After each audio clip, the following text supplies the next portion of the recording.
আমার মা, তুমি আজ কোথায় জানি না। তোমার মতো শত শত মায়ের চোখের জল মুছে ফেলার জন্য বাংলার বুকে জন্ম নিয়েছে লক্ষ লক্ষ মুক্তিযোদ্ধা। আমি যদি মরে যাই, তুমি দুঃখ করো না মা। তোমার জন্য আমার যোদ্ধা জীবনের ডায়েরি রেখে গেলাম, আর রেখে গেলাম লক্ষ লক্ষ মুক্তিযোদ্ধা। তারা সবাই তোমার ছেলে। আজ হাসপাতালে শুয়ে তোমার স্নেহমাখা মুখখানি বারবার মনে পড়ছে। আমার ডায়েরিটা তোমার হাতে গেলে তোমার সকল দুঃখ দূর হয়ে যাবে মা। তুমি দেখবে তোমার ছেলে শত্রুকে পেছনে রেখে কোনো দিন পালায়নি।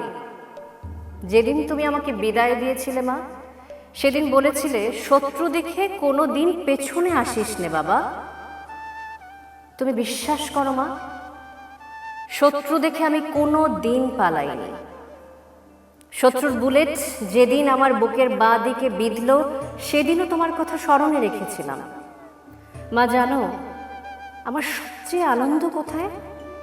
আজ থেকে 4 দিন পূর্বে একটি গ্রামের পাশ দিয়ে যাচ্ছি।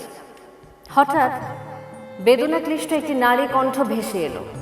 কাল বিলম্ব না করে সেদিকে দৌড়ে গেলাম। একটা গুলি আমার মাথার উপরে দিয়ে চলে এলো, আবার একটা। এবার বুঝলাম শত্রুরা আমাকে লক্ষ্য করেই গুলি ছুড়ছে। তবু আমি এগিয়ে চলছি। বাড়িটার পেছনে একটা বাঁশঝাড়ের আড়ালে পজিশন নিলাম। দেখলাম বিবস্ত্র একটি নারীর দেহ নিয়ে কয়েকজন পৈশাচিক খেলায় মেতে উঠেছে। আমি আর স্থির থাকতে পারলাম না মা। মনে পড়ে গেল বাংলার লক্ষ লক্ষ মায়ের কথা। শত্রুকে লক্ষ্য করে গুলি ছুড়লাম, ওরাও অনবরত গুলি বর্ষণ শুরু করলো।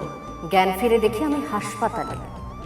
জানতে পারলাম আমার গুলিতে 5 জন নরখাদক পৃথিবী থেকে বিদায় নিয়েছে।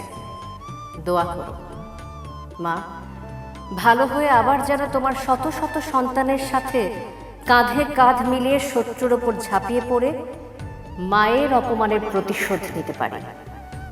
এটি তোমার ছেলে।